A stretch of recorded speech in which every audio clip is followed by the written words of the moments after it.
Hey, welcome friends to the midweek dialogue video. My name is Matt. I'm one of the pastors at Rhythm Church. Rhythm is a Christian community. If you're checking this out and not connected to Rhythm, Rhythm's a Christian community in Miami, Florida that's figuring out what it looks like to live out the way of Jesus together in our place and to love him and walk well with other people and care well for our city. And what we are all about, creating spaces for dialogue, for conversation, for figuring out how to follow Jesus well together. We believe that takes place in the context of community, and community means conversation and dialogue and life on life together. And so we do a little video kind of in the middle of the week to continue conversations that are already happening in our community or that are about to start happening in our community. And we've been talking a lot lately about what does it mean to be a community of kingdom justice and biblical justice. What's God's vision for justice renewal in our lives, in the city, in our relationships, in the world? And so hanging out with us is Lauren, who's one of our other pastors, Lauren Fernandez, and then our friend Keisha Polonio from Tampa and the Tampa Underground is hanging out with us today.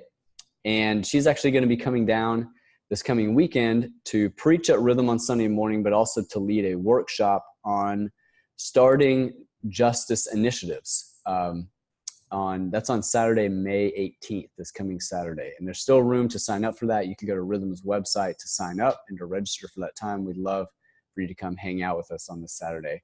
So Keisha, here's maybe a question to get us rolling here is, right. You can dialogue, share a couple of thoughts. First is why is it important to have communities who are seeking justice together rather than just kind of an individual doing it on their own? Why is it important for me, if I have a heart for justice, I'm trying to pursue it? Why is it important for me to do that actually with other people rather than just kind of go at it on my own? Yeah.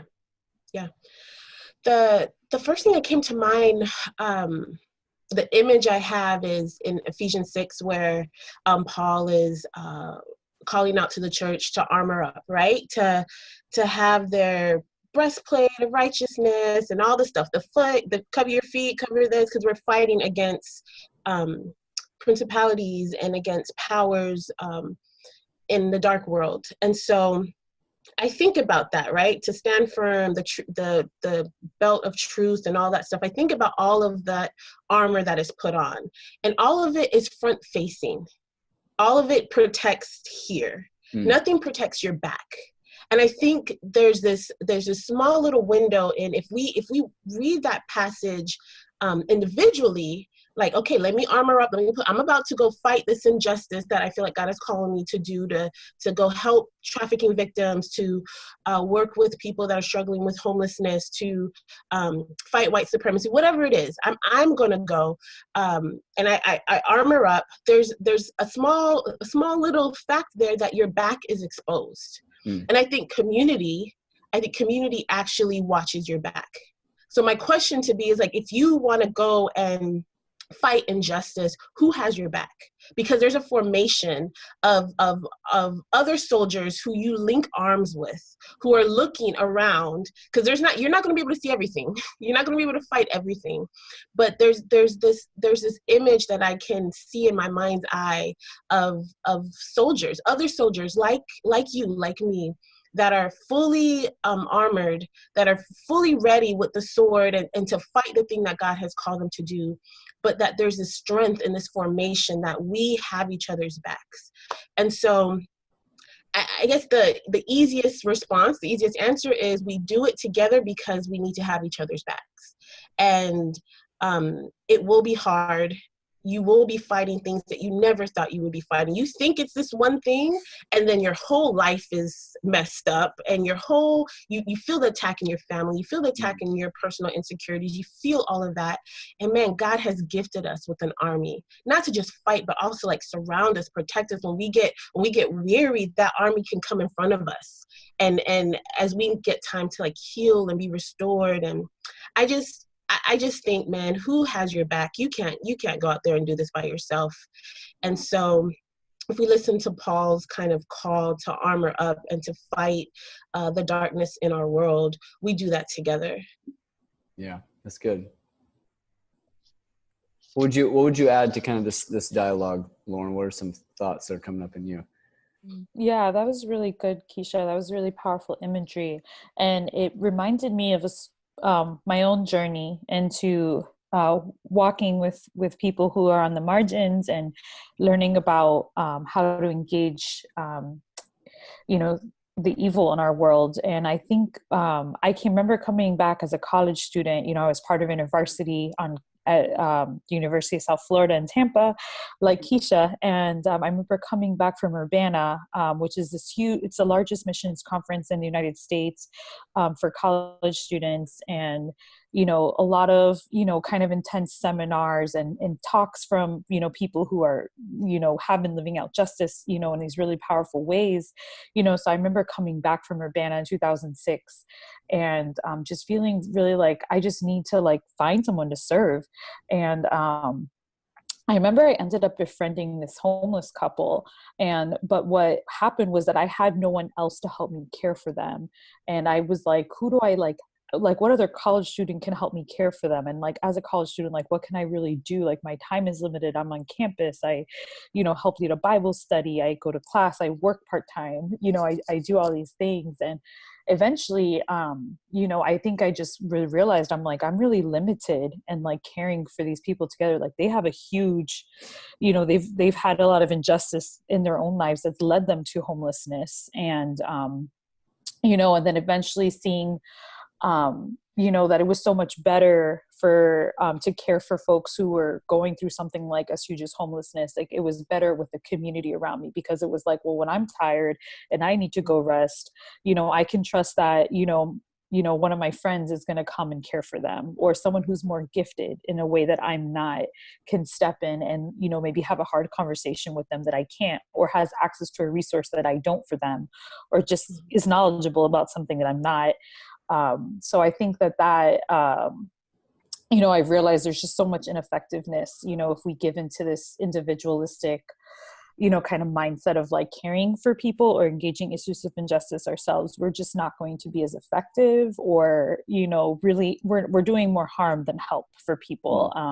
So I always kind of keep that story in the back of my mind, as like, I've seen so much fruitfulness, when I've seen communities of people, care just even for one person coming out of homelessness, and actually seeing, something really in their life transform, seeing them come into a right relationship with Jesus, and, getting their physical needs met as well. So yeah, I think there's so much power in community. Yeah.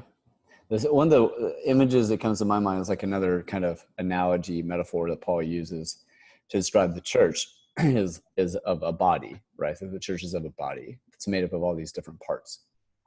And so it's kind of like, in the United States, we've like drunk this individualism Kool-Aid down, we love it and we keep drinking it, and everything is kind of wrapped up in me, my own needs, my little family's needs.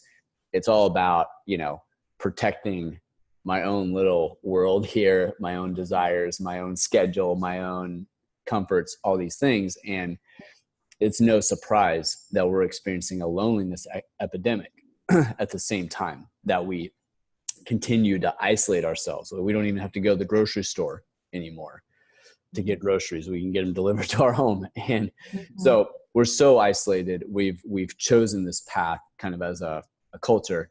And, and so it's no surprise that like we transfer that individualistic mindset into the way we understand the church, the way we understand to follow Jesus. Like, it can just be like me and Jesus, and it can be me and Jesus against injustice.